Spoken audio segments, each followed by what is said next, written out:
বাংলাদেশ জামাত ইসলামী, আজকে কেউ কেউ বলেন জামাত ইসলামী মুখে এক কথা বলে কাজে আর একটা করে।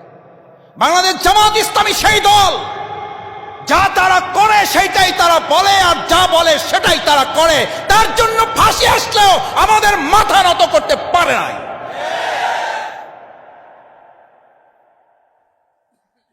এটা আমাদের অহংকার, এটা আল্লাহর পরে ভরসা করে আমরা এই কথা আমরাই শুধু বলতে পারি।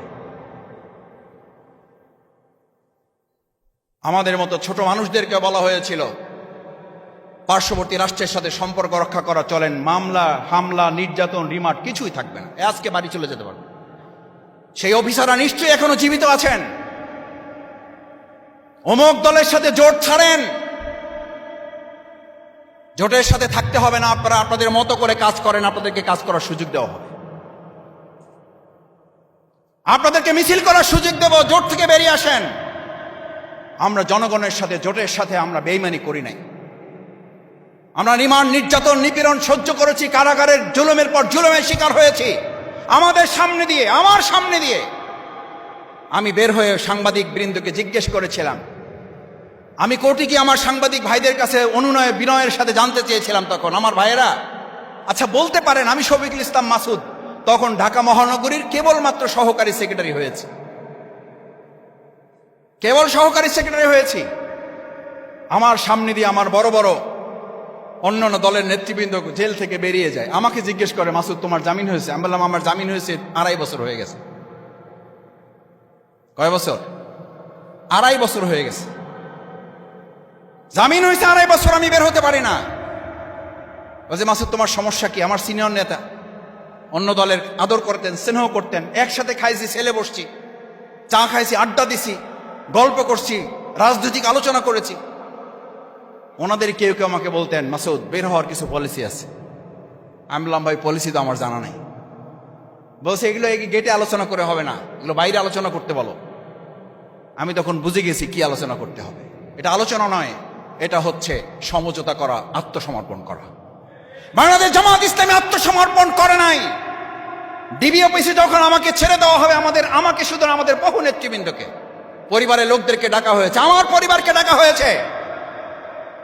আমি মিন্টু রোড দিয়ে যতবার পার হই, 2-1 সময় পরিবার সাথে থাকে, ডানে তাকাইয়া বলে যে এইটা সেই জায়গা। আমাকে সাদা কাগজ দিয়ে বলছে এখানে লেখেন আপনার স্বামী বের হওয়ার পর আর রাজনীতিতে যুক্ত হবে না, লেখেন আপনার স্বামী এখান থেকে বের হওয়ার পর দেশ থেকে বাইরে চলে যাবে, আমরা নিরাপদে তাকে পার করে দেব।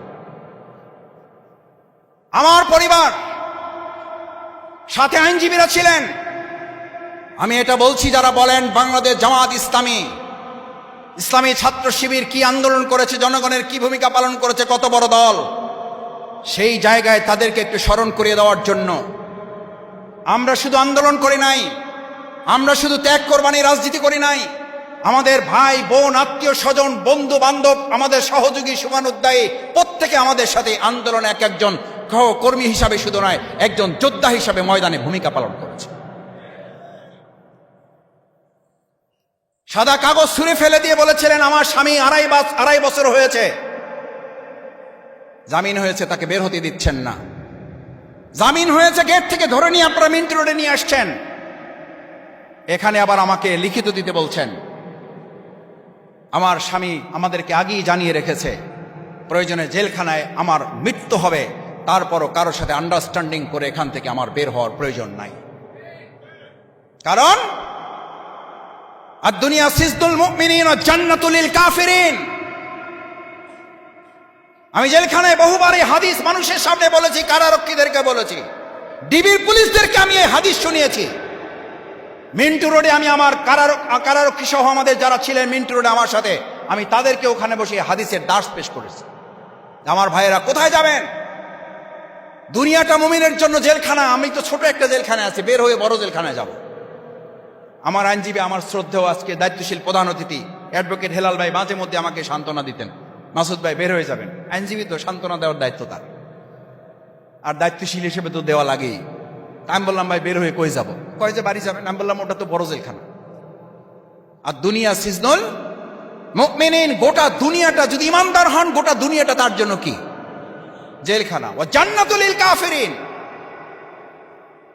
সুতরাং আজকে যারা জামাত ইসলামীকে আবার নতুন করে জেল জুলুম নির্যাতন হামলা মামলা চক্ষু রক্তচক্ষু দেখাচ্ছেন, ঈদ উল আজহা ঈদ উল ফিতর থেকে ঈদ পূর্ব মিলাদে স্পষ্ট ঘোষণা দিয়ে দিচ্ছি, ত্যাগের রাজনীতির জন্য যাদের জন্ম হয়েছে, নির্যাতন হামলা মামলা গুলি রক্তচক্ষু দেখে জামাত ইসলামীকে এক সেকেন্ডের জন্য স্তব্ধ করা যাবে না।